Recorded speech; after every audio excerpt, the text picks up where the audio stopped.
Halo teman-teman sekalian, berjumpa lagi dengan saya Renati Raja Guguk, NPM 1021044. Di sini kita akan kembali belajar mengenai manajemen pendidik dan peserta didik.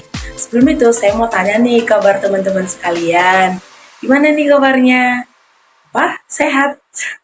Pasti ya, semoga selalu dalam keadaan sehat. Apalagi sekarang kan dalam pandemi, kita harus jaga kesehatan, protokol kesehatannya harus tetap ketat sehingga kita tuh selalu bisa jaga kesehatan. Karena ketika kita bisa jaga diri kita juga bisa menjaga diri orang lain. Oke teman-teman sekalian, kita akan mulai belajar dengan topik baru di bab ke-8, yaitu manajemen pendidik dan peserta didik. Pasti teman-teman udah penasaran nih kan, gimana sih materi dari manajemen pendidik dan peserta didik itu? Mari kita belajar bersama-sama. Oke teman-teman sekalian, sudah pada semangat nih ya? Oke, kita akan mulai belajar dengan pengertian manajemen pendidik dulu. Teman-teman tahu nggak apa itu pendidik? Pasti ya, pendidik itu adalah tenaga kependidikan yang berkualifikasi sebagai guru, dosen, konselor, pamong belajar, widya suara, tutor, instruktur, fasilitator, dan sebutan lain yang sesuai dengan kekhususannya, serta berpartisipasi dalam menyelenggarakan pendidikan. Menurut Biati, bahwa pendidik adalah orang dewasa yang bertanggung jawab memberi bimbingan atau bantuan kepada anak didik dalam perkembangan jasmani dan rohaninya agar mencapai kedewasaannya. Tim dosen administrasi pendidikan, mereka mengatakan bahwa pendidik itu adalah aktivitas yang harus dilakukan mulai dari pendidik masuk ke dalam organisasi pendidikan sampai akhirnya berhenti melalui proses perencanaan SDM, perekrutan, seleksi, penempatan, pemberian kompensasi, penghargaan, pendidikan, dan latihan, atau pengembangan dan pemberhentian. Jadi maksudnya teman-teman, pendidik itu adalah seseorang yang mengarahkan dan mendidik seorang siswa atau peserta didik untuk melatih dirinya, melatih kedewasaannya, dan melatih dirinya untuk belajar hal-hal baru.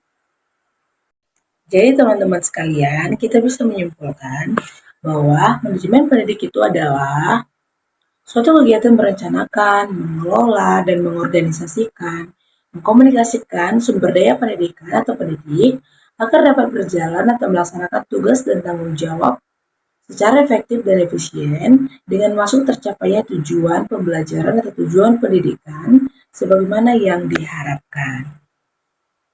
Berikutnya, kita akan belajar tugas, kewajiban, dan hak pendidik.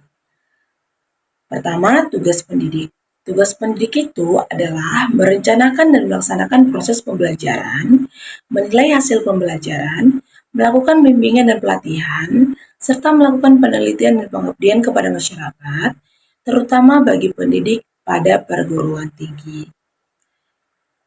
Suparpadi menyebutkan tugas seorang pendidik terdiri atas beberapa hal. Yang pertama, tugas guru sebagai profesi. Tugas guru sebagai profesi itu menuntut kepada guru untuk mengembangkan potensi profesionalisme diri sesuai perkembangan ilmu, pengetahuan, dan teknologi.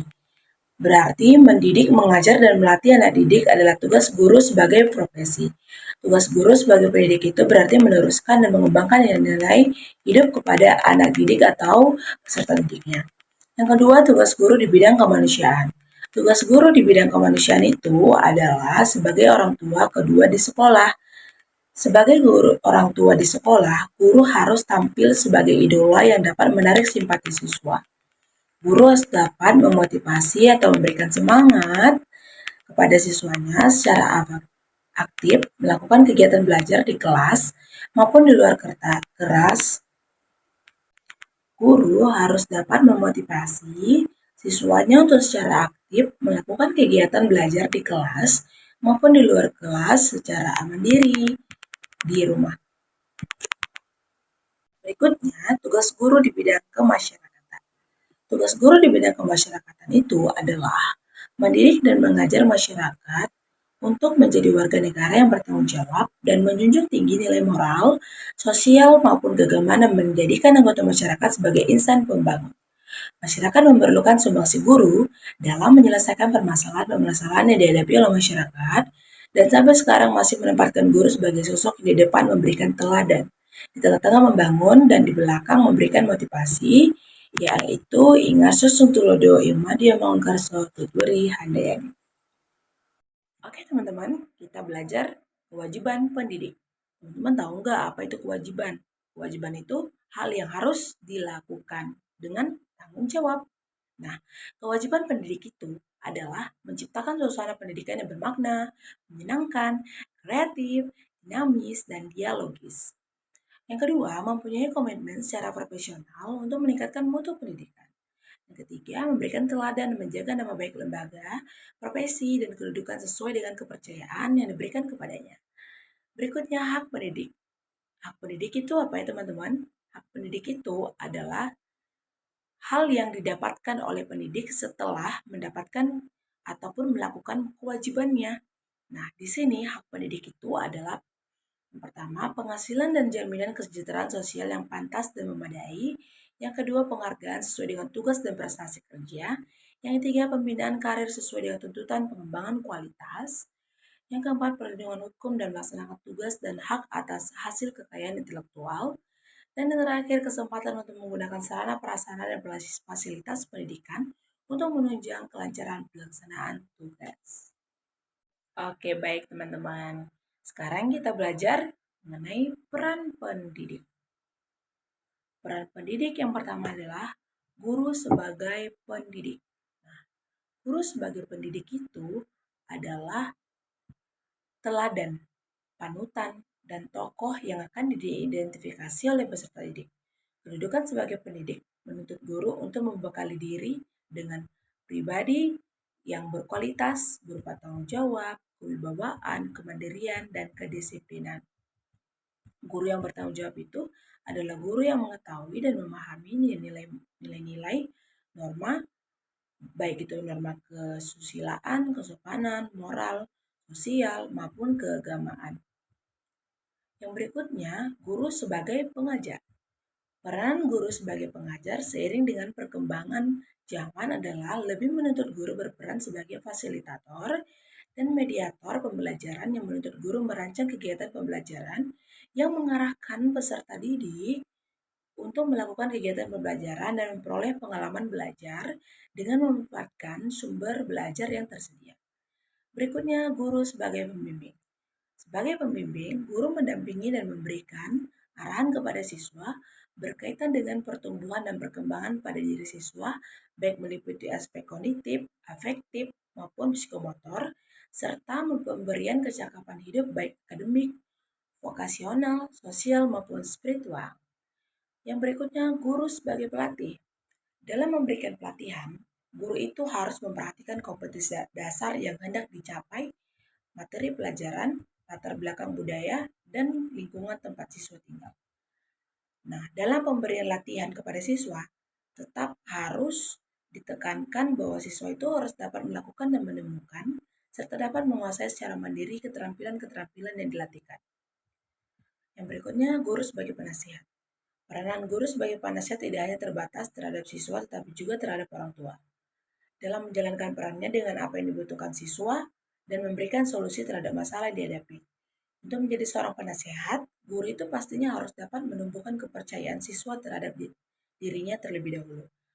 Jadi, karena guru harus bertindak arif dengan merahasiakan segala apa yang sedang dihadapi siswa-siswanya, khususnya bersifat pribadi yang dibawa siswa kepadanya.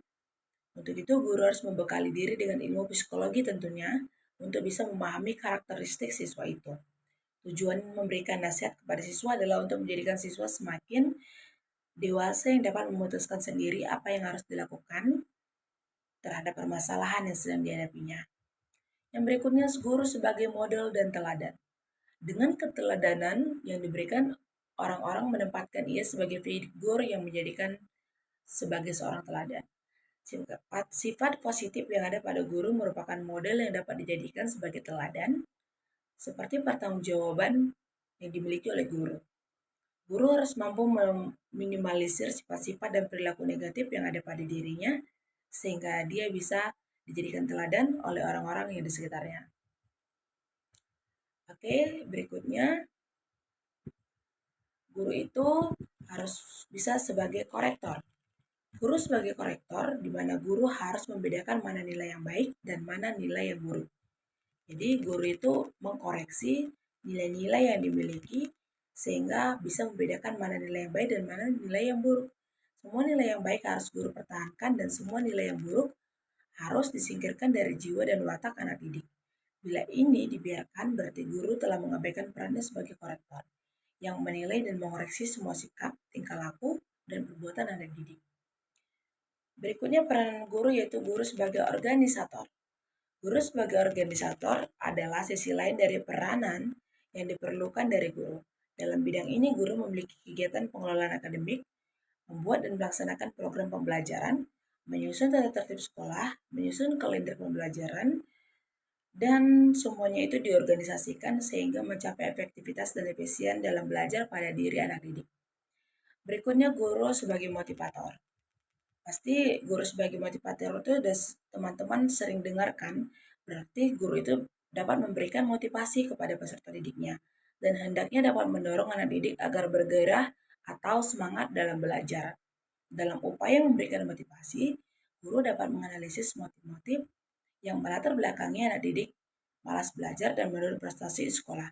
Motivasi dapat efektif bila dilakukan dengan memperhatikan kebutuhan anak didik. Peranan guru sebagai motivator sangat penting dalam interaksi edukatif karena menyangkut esensi pekerjaan pendidik yang membutuhkan kemahiran sosial. Berikutnya guru sebagai fasilitator. Guru sebagai fasilitator berarti guru hendaknya dapat menyediakan fasilitas yang memungkinkan memudahkan kegiatan belajar anak didik. Oleh karena itu menjadi tugas guru bagaimana menyediakan fasilitas dengan bantuan tenaga pendidik sehingga akan tercipta lingkungan belajar menyenangkan anak didik. Berikutnya guru sebagai pengelola kelas. Guru sebagai pengelola kelas hendaknya dapat mengelola kelas dengan baik. Karena kelas adalah tempat perhimpunan semua anak didik dan guru dalam rangka transfer bahan pelajaran dari guru. Tujuan dari pengelolaan kelas ini adalah menyediakan dan menggunakan fasilitas kelas bagi bermacam-macam kegiatan belajar agar mencapai hasil yang baik dan optimal. Berikutnya peranan guru yaitu sebagai mediator. Dan sebagai mediator hendaknya memiliki pengetahuan dan pemahaman yang cukup tentang media pendidikan dalam berbagai bentuk dan jenisnya, baik media non-material maupun material. Sebagai mediator, guru itu harus bisa sebagai penengah dalam proses belajar anak didik. Yang berikutnya guru sebagai evaluator. Nah, guru sebagai evaluator dituntut untuk menjadi seorang evaluator yang baik dan jujur dengan memberikan penilaian yang menyentuh aspek ekstrinsik. Berdasarkan hal itu, guru harus memberikan penilaian dan dimensi yang luas. Jadi, pada hakikatnya penilaian itu diarahkan pada perubahan kepribadian anak didik agar menjadi manusia yang cakap dan terampil. Oke teman-teman, berikutnya kita belajar mengenai penguasaan kompetensi pendidik. Oke, seorang pendidik itu pastinya harus menguasai sejumlah kompetensi-kompetensi, baik itu berupa kompetensi yang sifatnya sangat mendasar maupun kompetensi yang sifatnya tuntutannya dan pengembangan dari profesi keguruan.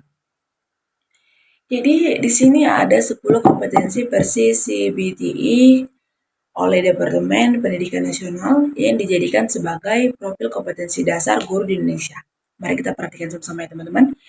Yang pertama yaitu menguasai bahan. Yang kedua mengelola program pembelajaran. Yang ketiga mengelola kelas. Yang keempat menggunakan media atau sumber belajar. Yang kelima menguasai landasan-landasan kependidikan. Yang keenam mengelola interaksi pembelajaran. Yang ketujuh menilai prestasi siswa untuk kepentingan pendidikan. Yang kedelapan mengenal fungsi dan peranan pembimbingan dan penyuluhan. Yang kesembilan mengenal dan menyelenggarakan administrasi sekolah. Yang ke-10 memahami prinsip-prinsip dan menafsirkan hasil-hasil penelitian pendidikan guna keperluan pengajaran. Berikutnya penguasaan kompetensi pedagogi, kepribadian sosial, dan profesional. Dalam Peraturan Pemerintah Pendidikan Nasional Nomor 16 Tahun 2005, masyarakat kompetensi yang harus dimiliki seorang guru meliputi yang pertama, kompetensi pedagogik itu adalah kemampuan pemahaman guru terhadap peserta didik, perencanaan dan pelaksanaan pembelajaran dan evaluasi hasil belajar. Yang kedua, kompetensi kepribadian yaitu adalah kemampuan guru secara personal yang tercermin pada kepribadian yang mantap, stabil, dewasa, arif, dan berwibawa. Menjadi teladan bagi peserta didik dan berhak mulia. Yang ketiga, kompetensi sosial. Yang keempat, kompetensi sosial itu adalah kemampuan guru dalam berkomunikasi dan bergaul secara efektif dengan peserta didik, sesama pendidik, orang tua, atau wali.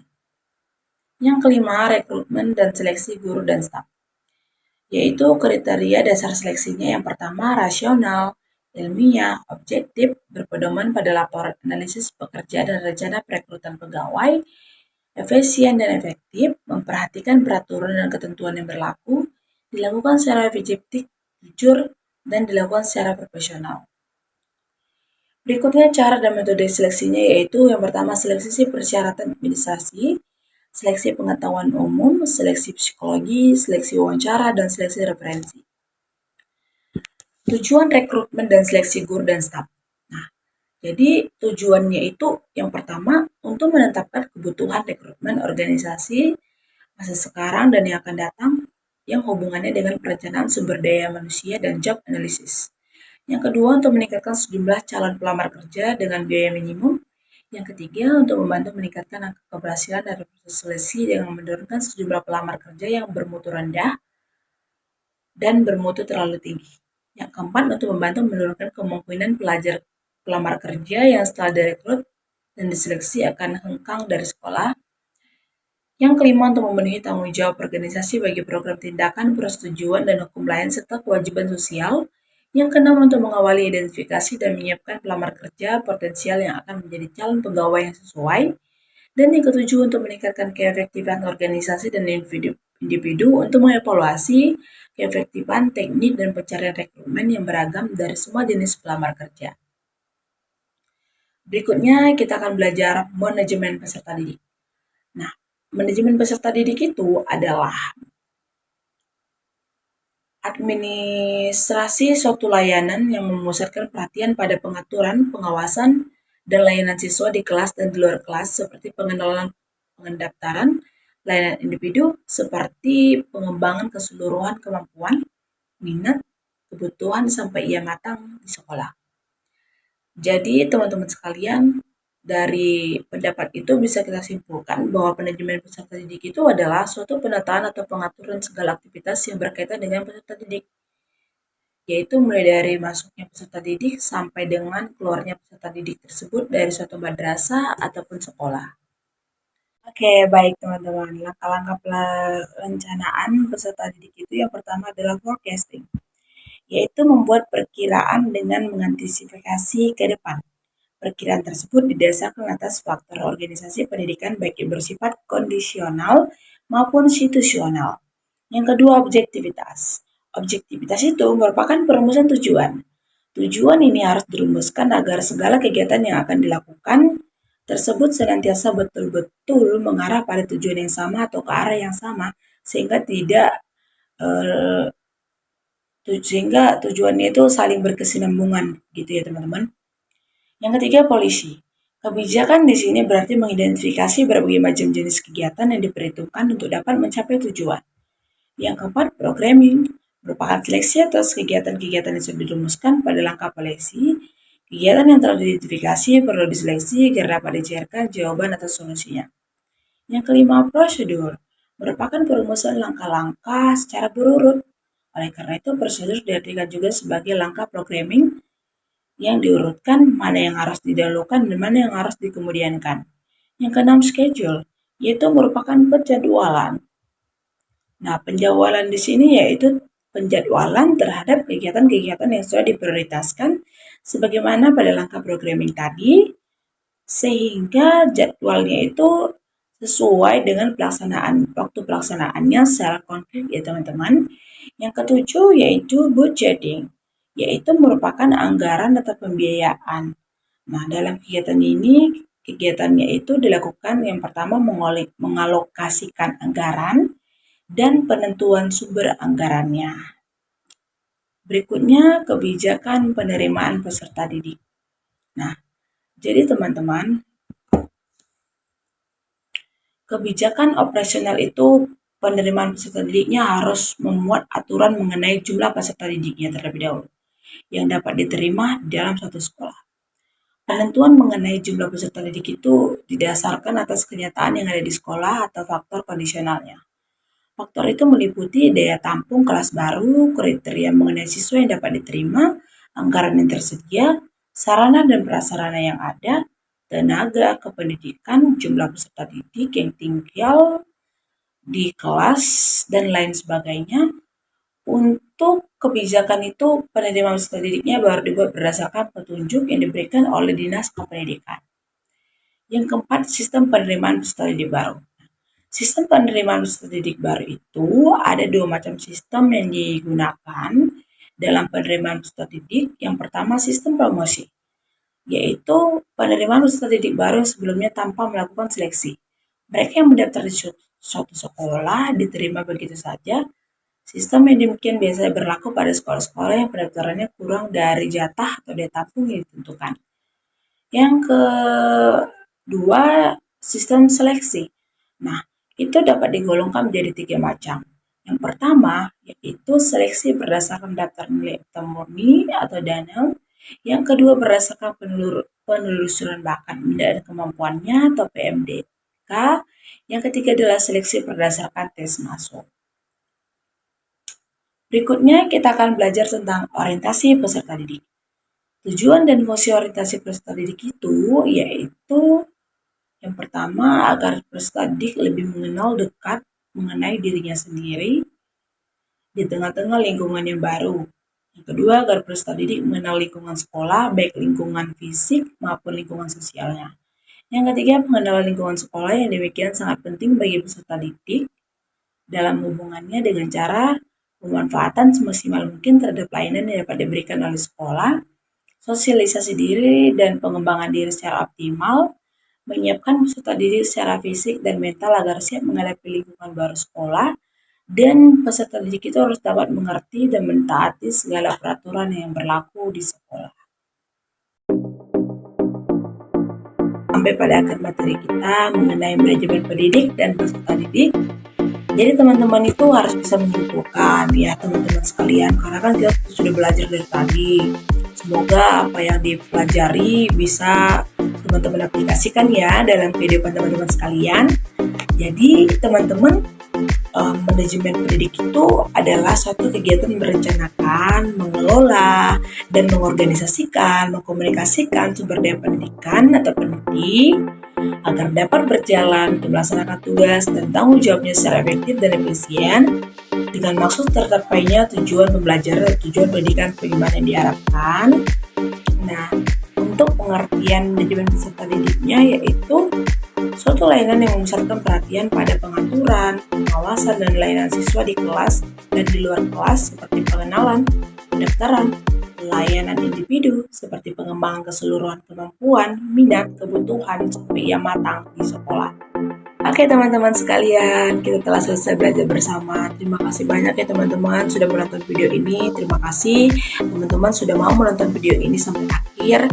Semoga materi-materi yang telah disampaikan boleh teman-teman aplikasikan dalam kehidupan sehari-hari. Semoga materi hari ini juga bisa nambah pengawasan teman-teman sekalian, bisa menambah pengetahuan teman-teman sekalian.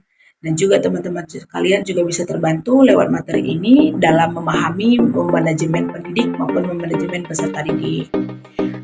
Saya mohon maaf jika terdapat kesalahan. Semoga kita bisa dalam keadaan sehat selalu dan sampai jumpa di video berikutnya tentunya di bab yang baru. Bye!